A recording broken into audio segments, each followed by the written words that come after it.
Hello techies, welcome to the Tech House. Today in this video we will be discussing about the world's first smartphone to use the enormous 1-inch camera sensor. It is Aquos R6. This is the world's first smartphone to adopt enormous 1-inch camera sensor in the smartphone industry.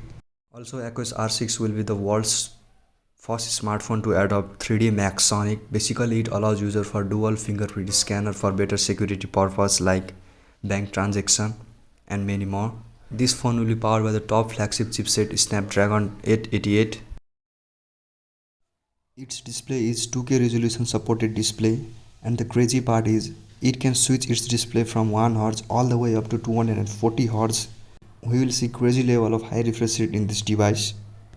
The highlight of this phone will be its huge 1-inch camera sensor. It will help for taking better photos in low light condition.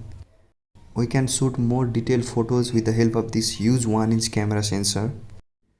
If you enjoy watching this kind of exclusive video of recently leaked smartphone and their specifications, do consider subscribe.